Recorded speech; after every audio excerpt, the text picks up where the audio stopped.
बाबू को माड़ी बसला विजिलेंस विजिलेंस जाल में कटक सीआरआरआई थाना आईआईसी विजय कुमार बारिक को गिरफ कला विजिलेंस भुवनेश्वर राजमहल छकरू तांकु गिरफ कर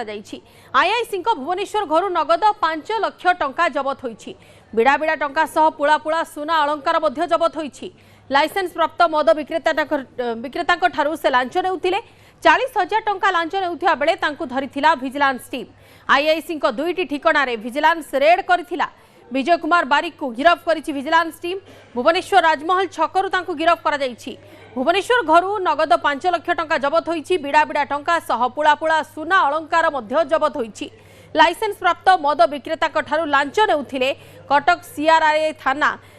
आईआईसी विजय कुमार बारिक से बर्तमान विजिलेंस द्वारा गिरफ होइछंती 40,000 टंका लांच नेउथिया बेले आईआईसी दुईटी ठिकाना रे विजिलेंस चढ़ाऊ करिछि जो समय पथोत्सव जनपथ गहली थिला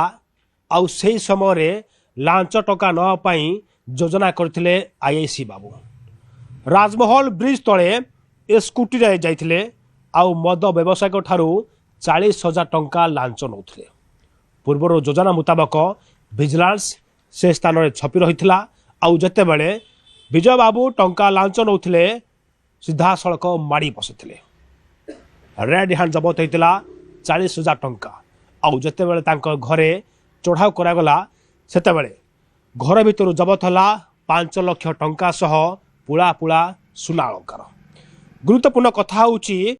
कमिशनरेट पुलिस रे दीर्घ वर्ष धरी काम करुथिले बाबू विजय केवल कटक सीआरआरआई थाना नुह पूर्वर इन्फो भैली थाना ता पूर्वर नयापल्ली थाना एसआई शहीदनगर थाना एसआई भाई मध्य दायित्व निभाई विजय कुमार बारिक पूर्व एकाधिक मामलार से आय थिले गुरुत्वपूर्ण कथा होची एबे जते बेले लांच टका नौथुवा समय बाबू विजय को माड़ी बसिछि विजिलेंस टीम सेते बेले तांकर पूर्ण क्राइम रेकर्ड मध्य विजिलेंस एबे खोलतान करुछि आमे गोटे विजुअल देखिबा तांकर सरकारी क्वार्टर सम्मुख रे माळ माळ गाड़ी थुआइछि गोटे क्रेटा कार रहिछि ता सहित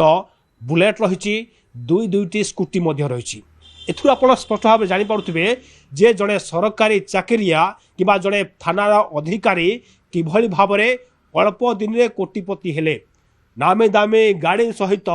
राजधानी छाती पर सरकारी क्वार्टर रे से अयस करथिले गुरुत्वपूर्ण कथा होची पूर्वरु तांको अधीन रे जो सब मामला गुड़िक थिला कि जो सब मामला गुड़िक से आयो थिले से मामला गुड़िक से किभली भाव में समाधान करथिले से बाबद रे किछि टंका कारबार करथिले कि नहीं ए तमाम दिग नहीं एबे विजिलेंस खोलतार आरंभ करछि अन्यपटे बाबूंकर मध्य धीरे धीरे संपत्तिर मूल्य बढ़ुछि संपत्ति ठाब होछि तेणु केबे ठारू से एभली भाव में बेआईन भाव में कड़ा टंका रोजगार करथिले ता सहित निज परिवार इनकम सोर्स आउ कोन थिला चाकरी टंका व्यतीत आउ इनकम सोर्स कोन थिला एवं ए जो संपत्ति से तैयारी करथिले किबा ए जो संपत्ति ठुला करथिले ए संपत्तिर उत्स करथिला ए तमाम दिग नहीं विजिलेंस एबे खोलतान करुछि कारण प्रश्न आशु दास को दीपक सबल न्यूज 18 ओडिया सबुज परिवेश को